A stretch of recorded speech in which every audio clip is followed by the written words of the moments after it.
Welcome back to another episode of Dr. Jea and JP's vidcast, a series of video podcasts designed to disrupt your current ways of thinking and breathe new perspectives into your life.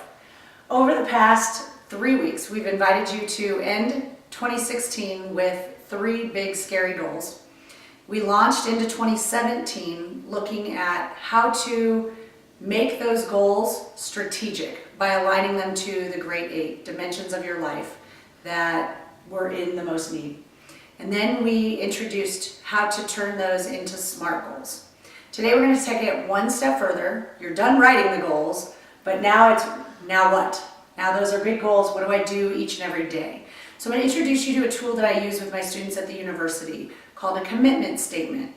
And you're going to identify commitments aligned with each of your strategic, big, scary SMART goals.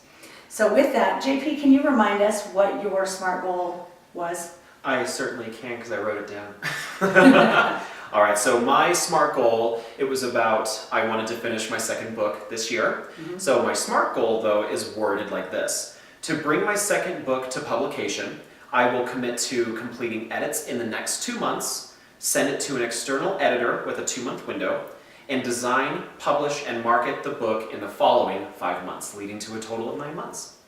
Excellent. Sounds like it's very specific.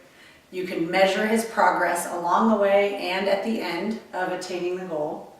It's attainable. It's definitely something he can achieve reasonably, given that the book's mostly written and he's identified what needs to be completed in the next 9 months. It's results oriented. We'll know whether he did it or not. Right. Well, and it's time bound. 9 months, there's going to be a book, and we'll be talking about it on this vidcast. And so the next step is to really look at how can we make some commitment statements. What does tomorrow look like? What does the rest of this week look like? What does next month look like? So that we can be on target to helping JP achieve that goal. So the first step is to really look at the first of 3 parts. So you identified you have the edit, then you have the external editor, then you have the design, publish, and market the book. So when we look at those first 2 months, what do those 8 weeks look like for you? So I thought about it and I looked at how many more chapters I have to edit, and I believe that there's about 7 left. So if I have 8 weeks in these first 2 months, that means that I can commit to making sure that at minimum I edit 1 chapter a week. And that leaves the 8th week to kind of look at it in its entirety before sending it off. Oh yeah. So the commitment statement would sound like, I will edit 1 chapter per week.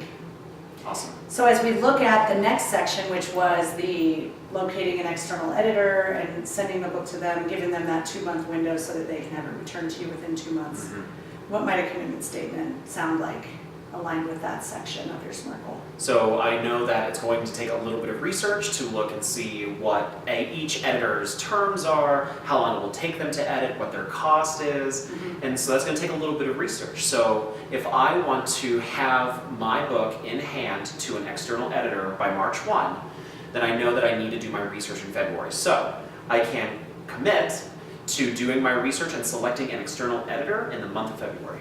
Excellent. Notice how he's really honing in on periods of time and is also starting to do some forethought with, well, if I need that to do that in March, that means there's going to be implications before that. So that's what these commitment statements in this process allows you to do, is to really start thinking a little bit more deeply about the sequence of events that need to occur and when they need to occur, and you can commit to doing those things.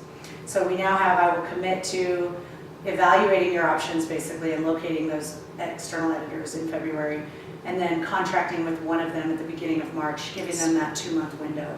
So now we're into April, the end of April, right, in terms of your timeline. And your last section for those next 5 months, bringing you to September, is to design, publish, and market your book.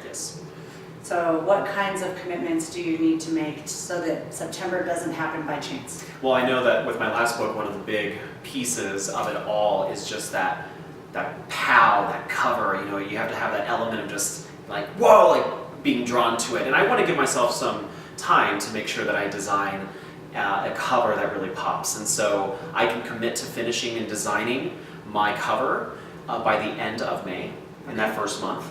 And that would include the photography as well and the graphic design.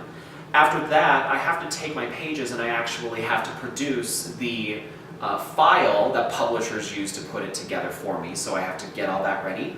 And I, again, want to make sure that it's done right. Sometimes I'm going to be adding illustrations. I want to make sure my illustrations are put into my file correctly so I can commit to finishing that part and getting my publisher's file ready. That would be the end of July. And then the last piece is asking myself, who are my target audiences and how am I going to get a book in their hands? And I can commit to doing research on who I want to have my book and get that to them by the end of September. Excellent. Sounds like you've got a great plan in place. So do you see how in the process of what we've modeled is JP had his big scary goal, which was I want to write my second book. We really unpacked that and made it strategic. It's aligned with one of the dimensions that's very important to him in self-mastery. It also aligns with advocacy for readers and influencing the world in a positive way, helping others who are going through similar situations to what the book is about. And then really taking that to the next level and identifying the commitments that he's going to make so that he can monitor his progress towards the attainment of that goal. And then we can all celebrate in September. Absolutely. So with that, your homework is to identify the commitments and go through this process of really unpacking. It may be an opportunity to invite a friend or engage a loved one or a colleague, someone you trust and can confide in thinking aloud with you.